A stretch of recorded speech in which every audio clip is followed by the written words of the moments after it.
जी नमस्कार। अभी तक हमने राशियों के बारे में जाना और अब हम जानते हैं प्लैनेट्स के बारे में, ग्रहों के बारे में। तो हमारे पास है एस्ट्रोलॉजी में 9 planets, Sun, Moon, Mars, Mercury, Jupiter, Venus and Saturn and Rahu and Ketu जो कि छाया ग्रह जिनको कहा गया है, शैडोई प्लैनेट है। मगर ज्योतिष में उनकी बहुत ज़्यादा इम्पोर्टेंस है।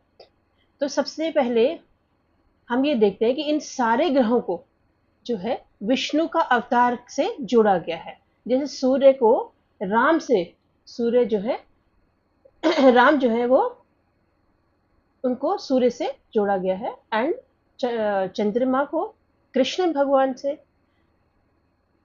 मार्स मंगल को नरसिंह अवतार से, मरकरी बुध को भगवान बुध से, जुपिटर को बृहस्पति को वामन अवतार से, वीनस को शुक्र को परशुराम से एंड सैटर्न को कूर्म अवतार से, और राहु को जो है वाराह अवतार से जोड़ा गया है, और केतु को मत्स्य अवतार से जोड़ा गया है।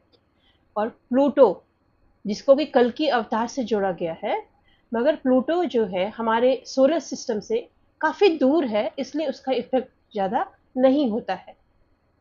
तो अब आज हम बात करते हैं सबसे पहले सूर्य की, सन जो कि सबसे ज्यादा इम्पोर्टेंट है हमारी लाइफ में। वो तो आप लोगों को सबको पता ही है, सन से ही हमारी पूरी जो अर्थ है वो चलती है। तो सूर्य क्या है एस्ट्रोलॉजी में? वो है आत्मा। आत्मा इज यानी योर सोल। सोल चाहे वो मूवेबल हो या इमूवेबल हो, चर हो या अचर, सबकी आत्मा जो है वो सूर्य है। सूर्य एक सात्विक प्लैनेट है। अब हमारी जो हॉरोस्कोप होती है उसमें जो पांचवा घर होता है, जो फिफ्थ हाउस होता है, उसमें सिंह राशि पड़ती है। अब सिंह राशि का जो लॉर्ड है वो है सूर्य, और सिंह राशि जो हमारा फिफ्थ हाउस है वो हमारा पूर्व पुण्य का भी घर है। तो हमें ये देखना चाहिए कि फिफ्थ हाउस हमारे जो एस्ट्रोलॉजी में वो बहुत ज़्यादा इम्पोर्टेंस रखता है। अब जन्म कुंडली में सूर्य की पोजीशन से आप किसी के सेल्फ को, किसी को समझ सकते हैं कि वो व्यक्ति कैसा है, और उसका प्रोफेशन इससे बहुत ज़्यादा जुड़ा हुआ होता है सूर्य से। सन क्या देता है आपको? पावर देता है, अथॉरिटी देता है, आपको स्टेटस देता है, हाई स्टेटस देता है, आपको नेम एंड फेम देता है, प्रमोशन देता है, और financial gains from government, government favour देता है ये सन। स्ट्रॉन्ग सन जिनका भी होता है वो किसी न किसी अच्छी गवर्नमेंट जॉब में होते हैं, या गवर्नमेंट से फेवर करके, अगर वो मरकरी के साथ है तो गवर्नमेंट के साथ कोलैबोरेशन करके वो कहीं ना कहीं उनको उनके साथ काम कर रहे होते हैं, सरकार के साथ। तो सन इज अ मेल प्लैनेट, और सन को हम क्रूअल प्लैनेट भी कहते हैं। वो क्यों कहते हैं हम? क्योंकि सन जो है आपके सारे पापों का नाश करता है।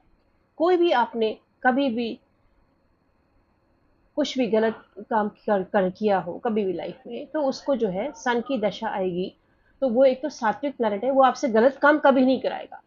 और जो भी आपके गलत काम कभी लाइफ में गलती से आपने किए हो तो उनको वो खत्म कर देता है, उनको वो वैनिश कर देता है। और अब हम देखते हैं कि सन जिनका स्ट्रांग होता है उनकी क्या पर्सनालिटी होती है, या सिंह लगन वालों की, जिनका लगना सिंह होता है और सूर्य उनको रूल करता है, तो उनकी कैसी पर्सनालिटी होती है।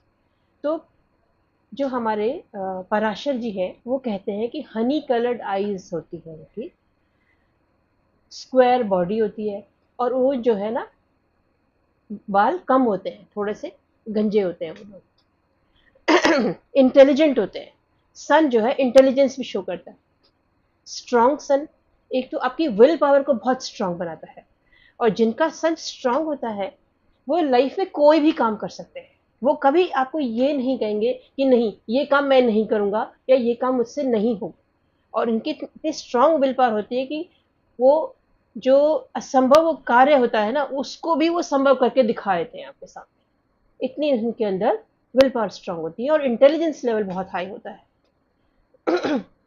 इसीलिए वो हाई गवर्नमेंट अथॉरिटी में वो जाते हैं। अब इसको हम देखते हैं फिजिकली अगर हम देखें तो सन जो है रिप्रेजेंट करता है बोन्स को और हार्ट को। तो हम कहते हैं कि जनरली कि हमें सुबह सुबह जो है सनलाइट में ज़रूर जाना चाहिए, सूर्य नमस्कार ज़रूर करना चाहिए। सनलाइट में जाने से क्या होता है, विटामिन डी मिलता है और विटामिन डी जो है वो आपके कैल्शियम को रेगुलेट करता है और आपके बोन्स को स्ट्रांग बनाता है, ठीक है। और आपके नर्व्स भी अच्छे होते हैं उससे, तो आपके हार्ट को भी वो अच्छा करता है। तो सन जो है बोन्स एंड हार्ट का कारक होता है हमारी हॉरोस्कोप, और ये होता है एक पिता का कारक होता है मेन। अगर हम अपनी हॉरोस्कोप में फादर के लिए कोई भी प्रेडिक्शन करना चाहें या देखना चाहें तो हम सबसे पहले क्या देखेंगे कि सूर्य कैसा है आपकी पत्री में, सूर्य कहाँ बैठा है आपकी पत्री में, तो वो जो है पिता का कारक भी होता है। अब हम कहते हैं कि सन जो है ज़्यादातर कहाँ पाए जाते हैं, सोल होती है वो जनरली वो टेम्पल्स में या फिर जंगल में, फॉरेस्ट में, ऐसे इन जगह पे ये उनका स्थान होता है। और उनकी डायरेक्शन होती है साउथ की डायरेक्शन। हमारी जो हॉरोस्कोप होती है उसमें 10th हाउस जो है उसको साउथ डायरेक्शन माना गया है। तो जो सूर्य की जो डायरेक्शनल स्ट्रेंथ है वो साउथ डायरेक्शन है, तो सन की डायरेक्शन है साउथ, ठीक है। और इसके जो दो आयन होते हैं, सन कंटेन्स 2 आयनास, वो होते हैं उत्तरायण एंड दक्षिणायन। जब भी सन कैप्रिकॉर्न साइन में मकर राशि में प्रवेश करता है मकर संक्रांति पे, तो वो उत्तरायण हो जाता है। और मकर राशि से ये मिथुन राशि तक की 30 डिग्री तक जब तक रहता है ये उत्तरायण रहता है। और जैसे ये कर्क राशि में जाता है, कर्क राशि से अगेन धनु राशि की 30 डिग्री तक ये दक्षिणायन हो जाता है। तो सन के दो आयन होते हैं, उत्तरायण एंड दक्षिणायन। उत्तरायण को हम सौम्यायन भी कहते हैं और दक्षिणायन को यमयायन भी कहा जाता है। तो सूर्य की हमारे पास बहुत सारी और क्वालिटीज भी हैं। तो मेन जो सूर्य है वो सबसे पहले हमें ये देखना है कि सूर्य क्या है, कि वो हमारी हॉरोस्कोप में हमारी आत्मा है,